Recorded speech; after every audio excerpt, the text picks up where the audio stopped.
선생님, 제가 요즘 허리가 아픈데, 네. 저도 이제 어깨너머로 또 배운 것들이 있어서, 음. 허리 통증이 있다 보면 반드시 허리 디스크인 것도 아니고, 척추관 협착증이 있는 것도 아닐 수도 있잖아요. 네. 허리 통증을 네. 자가 진단할 수 있는 방법이 있을까요? 환자분들이 이게 디스크랑 척추협착증 얘기를 되게 많이 들어보셨을 거예요. 왜 많이 듣게 되냐면 연세 드신 분들이 좀 많아요. 그 병이. 디스크 같은 경우에도 그렇고 척추관 협착증도 그렇고 나이가 들면 들수록 퇴행성이 많이 생기기 때문에 흔하게 오거든요. 물론 젊은 사람도 올 수는 있어요. 연세 드신 분들이 좀 많이 오시죠. 자가 진단을 처음에 해야 되는 거는 일단 가장 기본적인 건 뭐냐, 하루 이틀이 지났는데도 계속 아프면 병원에 꼭 가보자는 게 메인 원칙이에요. 자가 진단을 했는데 이거는 별거 아니야, 그냥 한 달씩 놔두다가 되게 심해져 있는 경우도 있거든요. 무조건 병원에 와서 검사를 받긴 받아야 됩니다. 이런 얘기 되게 많이 들었어요. 굉장히 유명하신 교수님들이 검사 없이 그냥 진단을 내리면 오진율이 한 30-40% 나온대요. 유명한 네, 분들이요? 굉장히 유명한 분들도. 검사를 정확하게 하고 하면은 90%, 95%, 일반 의사들도 95% 이렇게 진단율이 되게 많이 올라가고, 검사를 꼭 하는 게 좋다. 검사를 하려면 당연히 병원에 와야죠. 기본적으로 디스크인지 척추관 협착증인지는 워낙 비슷한 질환들이 많기 때문에 단정 짓기는 어렵지만, 디스크가 터져 있을 경우에는 보통은 한쪽 다리가 저리고 힘이 빠져요. 그러니까 보통은 요추에서 터지거든요. 흉추는 디스크가 잘 안 터지고요. 그 요추에서 보통은 디스크가 터지는데, 양측성으로 터지는 경우는 거의 없어요. 한쪽으로만 터지는데, 만약에 양쪽이 다 저리면 정말 많이 터져 나온 거거든요. 응급 상황이죠. 그렇게 터지는 경우는 흔치 않아요. 거의 왕창 터져서 막 나와가지고 아예 하지가 거의 마비될 정도가 되니까 누가 봐도 응급일 거라고 딱 예측을 하거든요. 만약에 한쪽 다리가 저리다, 만약에 마비가 온다, 그러면 디스크일 가능성이 굉장히 크고요. 하지 직거상검사라고 해서 다리를 30도에서 60도 이렇게 누워가지고 들어 올려요. 아픈 다리를 들어 올리는데 30도에서 60도에서 저린 느낌이랑 마비되는 느낌이 막 이렇게 온다. 그러면 대체적으로 디스크라고 봅니다. 누워서 들어올렸을 때 네. 저리거나 마비가 네. 생기면. 척추협착증 같은 경우는 사실은 거의 젊은 분들은 없어요. 그러니까 척추관 협착증이라는 게 뭐냐면, 이게 척수가 가는 길에 뭔가 이렇게 좁아져서, 뭐 그게 척추신경공이든 아니면 척추관 안쪽이든 이게 눌려가지고 힘 빠지는 병을 그렇게 부르거든요. 진단 기준 자체가 뭐 5분이든 10분이든 이렇게 걸었을 때 다리가 이렇게 힘이 빠지고 저려요. 근데 허리를 숙이면 힘이 다시 돌아와요. 네? 연세 드신 분들 왜 허리 숙이고 이렇게 다니시는 네. 분들 많잖아요. 그러니까 허리를 숙이면 걸을 수 있어요. 그래서 보통 이래요. 한 내가 몇 분 정도 걸었는데 다리에 힘이 빠지고 자꾸 저려서 앉아 있었는데, 앉아 있으니까 힘이 좀 돌아와서 다시 걸을 수 있게 됐다. 이게 왜 그러냐면 척추 추체가 앞에 있고 신경관이 뒤에 있단 말이죠. 그쪽이 좁아지다 보니까 뒤로 허리를 제끼면 그 신경관이 더 좁아지는 거예요. 허리를 숙이면 뒤쪽이 넓어질 거 아니에요. 네. 그러면 다시 힘이 돌아오죠. 찝힌 게 풀리니까. 그런데 젊은 분들은 그런 예가 많이 없어요. 왜 그러냐면 관절염이나 아니면 뭐 인대 같은 것들이 많거든요. 이게 염증이 계속 오랫동안 있어가지고 비유가 와서 퇴행성으로 좁아져야 돼요. 거기가 이렇게 두꺼워지고 신경공을 압박을 해야 되는데 여간해서 그렇게 잘 안 되거든요. 젊은 분들은. 그러면은 네. 저는 젊잖아요. 근데 허리가 아픈데 음. 이거는 왜 아픈 거예요? 대부분 다 그냥 거기 아픈 거예요. 그냥 근막이 아프거나, 네. 근막통증증후군이라고 해서 보통 근막이 아프거나 관절에 염증이 생겼거나 힘줄이나 인대가 되게 많아요. 골반이랑 허리 쪽에. 그런 것들이 염증이 생긴 거지, 그걸 보통 비특이적인 허리 통증이라고 부르거든요. 대부분 다 그거예요. 그래요? 네. 그러면 이것도 환자분들이 궁금해하실 것 같은데, 네. 어디가 아파도 웬만하면 병원 잘 안 가려고 하거든요. 근데 좀 더 아까 이제 선생님 앞에서 하루가 지나도 통증이 계속 남아있으면 그때 병원 가야 된다고 하셨잖아요. 만약에 하루가 지났는데 그 뒤로는 아프지 않았다가 간헐적으로 잠깐 아프고 또 안 아프고 이런 경우에 병원에 안 가도 되는 건가요? 여러 번이면 가야죠. 아프다 안 아프다 아프다 안 아프다 했는데 그 후로 뭐 한두 달 정도 괜찮았어. 그러면은 뭐 괜찮지만 한 주에 뭐 한두 번씩 계속 지속적으로 아프다 안 아프다 그런다. 네, 그러면은 가야죠.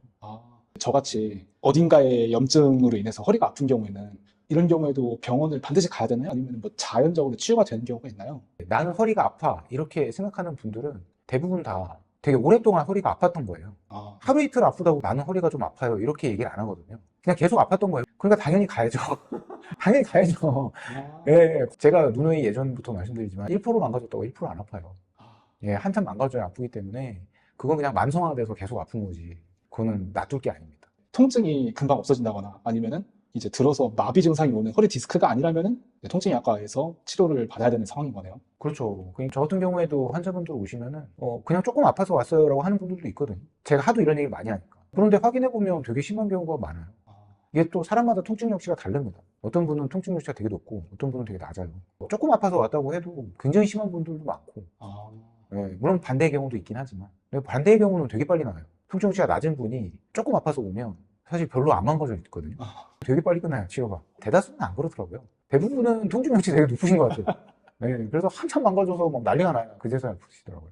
그러면 허리는 말씀 주셨고, 또 허리 말고 또 환자분들이 많이 헷갈려하는 부위가 있을까요? 보통은 대부분은 무릎, 허리인 것 같아요. 무릎이요? 네, 연세 드신 분들이 많이 오니까 무릎이 많이 아파하시죠. 무릎하고 허리하고. 근데 무릎도 이제 허리 디스크 같은 경우는 이제 약간 물리적인 그 시술을 받아야 하잖아요. 그렇죠. 무릎도 그런 경우가 있나요? 이제 충격파만으로는 치료가 어려운? 만약에 아예 연골이 다 닳아서 없어졌거나 뼈끼리 막 닿아 있는 경우도 있거든요. 관절염이 너무 심한 경우에는 치료하기 좀 어려운 경우도 있죠. 이런 경우는 그러면 자가진단은 어떻게 해야 될까요, 무릎은? 무릎 자가진단하기가 제일 어려워요. 어려워요? 네, 이 연골은 예전에도 말씀드렸지만 통증을 못 느끼잖아요. 네. 근데 연골이 이제 파열이 오게 되면 물론 많이 오랫동안 퇴행성 이제 관절염 같은 거 앓으셨다가 파열되는 경우도 있거든요. 무릎이 이렇게 펴져야 되는데 안 펴지고 걸리거나 이렇게 펴질 때도 이렇게 딱 소리 나면서 굉장히 아프게 딱 펴지거나 그러면 이제 파열된 경우가 많고요. 이렇게 손가락으로 짚을 수 있으면 대체적으로 다 인대염이기 때문에 그런 거는 쉽게 치료가 됩니다. 관절염이랑 안에 연골 같은 게 손상이 오면 사실은 어디가 아픈지 잘 몰라요. 전체가 다 아프기 때문에 어디가 아픈지 잘 모르거든요.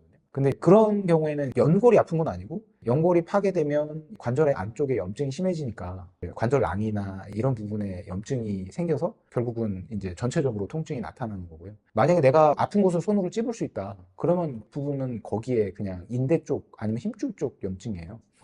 그런 거는 쉽게 치료가 가능하죠. 그 연골이 파열된 경우에도 치료가 가능할까요?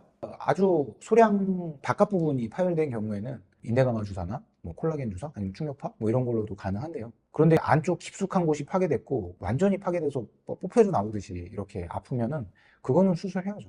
그 저 같은 경우는 오른쪽 무릎이 이제 네. 조금 가끔 불편할 때가 있는데 네, 선생님 말씀하신 거 들어보니까 손으로 짚을 수가 없는 그런 고통이더라고요.